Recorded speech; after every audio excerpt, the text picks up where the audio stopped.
നമസ്കാരം. 2020-21 കാലഘട്ടമാണ്.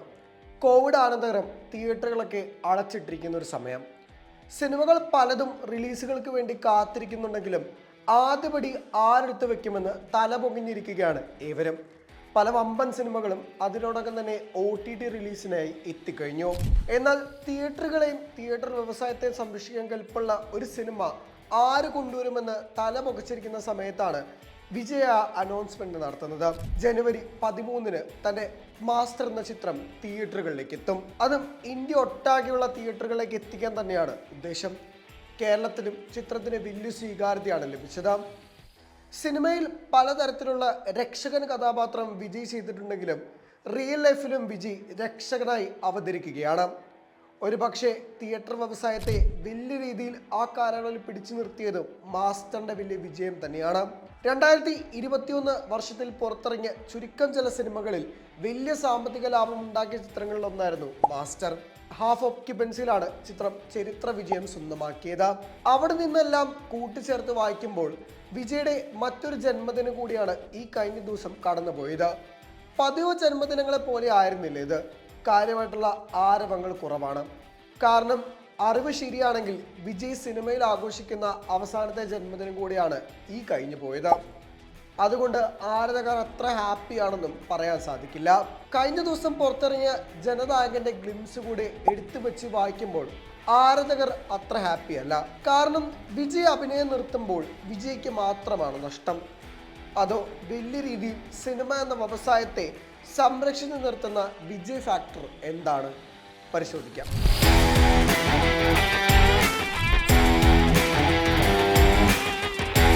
ദളപതി വിജയ് അഭിനയം നിർത്തുകയാണെന്ന് വലിയ ഞെട്ടലോടുകൂടിയാണ് ആരാധകർ ഏറ്റെടുത്തത്. കാരണം രാഷ്ട്രീയത്തിലേക്ക് വിജയ് ഇറങ്ങുമെന്ന് പലതരത്തിലുള്ള റൂമറുകൾ ഉണ്ടായിരുന്നെങ്കിലും സിനിമയിൽ നിന്നൊരു താൽക്കാലിക ബ്രേക്ക് മാത്രമേ പലരും പ്രതീക്ഷിച്ചിരുന്നുള്ളൂ. എന്നാൽ ഇപ്പോൾ ലഭിക്കുന്ന വാർത്തകൾ ശരിയാണെങ്കിൽ ഇൻക്ലൂഡിംഗ് ബ്രേക്ക് ആണെങ്കിൽ തന്നെ ഏകദേശം 3 മുതൽ 4 വർഷം വരെ ഇനിയൊരു വിജയ് സിനിമ പുറത്തിറങ്ങാൻ വേണ്ടി കാത്തിരിക്കേണ്ടി വരും. അങ്ങനെ വിജയ് താൽക്കാലികമായി അഭിനയം നിർത്തുമ്പോൾ നഷ്ടം വിജയ്ക്ക് മാത്രമല്ല, സിനിമാ വ്യവസായത്തെ വലിയ രീതിയിൽ താങ്ങി നിർത്തുന്നതിൽ വിജയ് സിനിമകൾക്ക് കാര്യമായ ഇമ്പാക്റ്റ് ഉണ്ട്. ഒരുപാട് വർഷങ്ങൾക്ക് മുമ്പ് വിജയ് കരിയർ തുടങ്ങുന്ന സമയത്ത് S. ചന്ദ്രശേഖരന്റെ മകൻ എന്ന അഡ്രസ്സ് മാത്രമാണ് വിജയ്ക്ക് സ്വന്തമായി ഉണ്ടായിരുന്നത്. ആദ്യകാലങ്ങളിൽ വലിയ രീതിയിൽ സ്വീകരിക്കപ്പെട്ടതുമില്ല. മാധ്യമങ്ങളെല്ലാം വിജയെ ടാർഗറ്റ് ചെയ്ത് പല രീതിയിലുള്ള വാർത്തകളും എഴുതാൻ തുടങ്ങി. അതിനൊക്കെ കരിയറിന്റെ തുടക്കത്തിലെ വലിയ വിജയങ്ങളിലൂടെയാണ് വിജയ് മറികടന്നത്. കാതിരക മര്യാദ എന്ന ചിത്രം വിജയുടെ കരിയറിലെ ഏറ്റവും വലിയ വഴിത്തിരിവായി. പിന്നീട് അങ്ങോട്ട് റൊമാൻറ്റിക് നായകനായി വിജയ് കത്തി നിൽക്കുന്ന സമയത്താണ് പുതിയൊരു ജോണറിലേക്ക് വിജയ് ഷിഫ്റ്റ് ചെയ്യുന്നത്. മഹേഷ് ബാബു ചെയ്ത ഒക്കടു എന്ന സിനിമയുടെ തമിഴ് റീമേക്ക് വിജയുടെ കരിയറിലെ ഏറ്റവും വലിയ വിജയങ്ങളിലൊന്നായി. പിന്നീട് തമിഴ് സിനിമയിൽ ഒട്ടനവധി കണ്ടിട്ടുള്ള ആക്ഷൻ റൊമാൻറ്റിക് ജോണറുകൾക്കും വലിയ രീതിയിൽ ഇൻസ്പിറേഷൻ ആയതും ഇതേ ഗില്ലി തന്നെയാണ്. പിന്നീട് വിജയ്ക്ക് തിരിഞ്ഞു നോക്കേണ്ടി വന്നിട്ടില്ല. അവിടെ നിന്ന് അങ്ങോട്ട് കരിയറിലെ ഏറ്റവും മികച്ച താരങ്ങളുടെ മുൻനിരയിലേക്കാണ് വിജയ് നീങ്ങിയത്. ആ കാലഘട്ടങ്ങളിൽ ടെംപ്ലേറ്റ് ചിത്രങ്ങളാണ് ഒരു പരിധിവരെ ഫോളോ ചെയ്തിരുന്നെങ്കിലും വലിയ രീതിയിൽ സാമ്പത്തിക വിജയമൊക്കെ ഈ ചിത്രങ്ങൾ ഉണ്ടാക്കി. വിജയ് സിനിമകളിലെ പാട്ടുകൾക്കും അത്രത്തോളം പ്രാധാന്യമുണ്ടായിരുന്നു.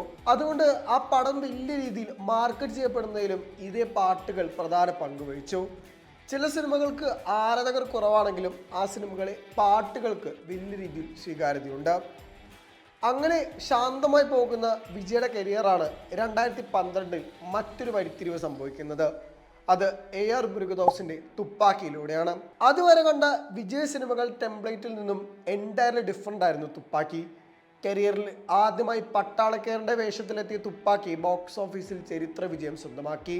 തൊട്ട് പിന്നാലെ എത്തിയ തലൈവ എന്ന ചിത്രത്തിന് വലിയ രീതിയിൽ വിജയം നേടാനായില്ലെങ്കിലും അതിന് പിന്നാലെ എത്തിയ AR മുരുകദോസിന്റെ കത്തി എന്ന ചിത്രം വിജയെ വലിയ താരമാക്കി തന്നെ നിലനിർത്തി.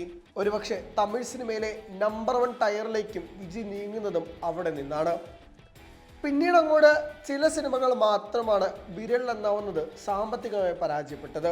ഒരുപക്ഷെ പുലി എന്ന ചിത്രമാണ് കഴിഞ്ഞ 10 വർഷത്തിലെ വിജയുടെ ഒരു ആരാധകരെയും തൃപ്തിപ്പെടുത്താത്ത ഒരു ചിത്രം. പിന്നാലെ എത്തിയ മേഴ്സൽ ബോക്സ് ഓഫീസിൽ ചരിത്ര വിജയം സ്വന്തമാക്കിയെന്ന് മാത്രമല്ല, കഴിഞ്ഞ 10 വർഷത്തിലെ വിജയുടെ ഏറ്റവും മികച്ച ചിത്രമായി മേഴ്സൽ മാറി.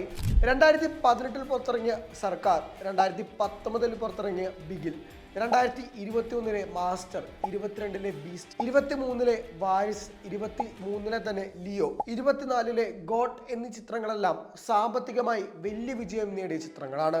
ഇതിൽ പല സിനിമകൾക്കും മിക്സഡ് റിപ്പോർട്ട് വന്നെങ്കിലും ബോക്സ് ഓഫീസിൽ ചരിത്ര വിജയം കുറിച്ചത് വിജയുടെ സ്റ്റാർ പവർ കൊണ്ട് തന്നെയാണ്. എന്നാൽ ഈ കാലയളവിൽ തന്നെയാണ് വിജയ് സമ്പൂർണ്ണമായും രാഷ്ട്രീയത്തിലേക്ക് കടക്കുന്നു എന്ന വാർത്തകളും ശക്തമാകുന്നത്. ആദ്യം ഇതൊരു സാധാ വാർത്തയായി തന്നെയാണ് പലരും വിലയിരുത്തിയെങ്കിലും കാര്യം കുറച്ചുകൂടി സീരിയസ് ആയി നീങ്ങിയിരുന്നു. അങ്ങനെയാണ് തമിഴക വെട്ടിക്കടക്കമെന്ന പാർട്ടിയും വിജയ് അനൗൺസ് ചെയ്യുന്നത്. പിന്നാലെ പാർട്ടി സമ്മേളനത്തിൽ വിജയ് തന്റെ കരിയറിൻ ഉച്ചത്തിൽ നിന്നുകൊണ്ട് സിനിമയിൽ നിന്നും വിരമിച്ച് രാഷ്ട്രീയ പ്രവേശനം ഉറപ്പിക്കുകയും ചെയ്തു. അങ്ങനെയിരിക്കെയാണ് അവസാന സിനിമയ്ക്ക് വേണ്ടിയുള്ള ചർച്ചകൾ കൊടുമ്പിരി കൊള്ളുന്നത്.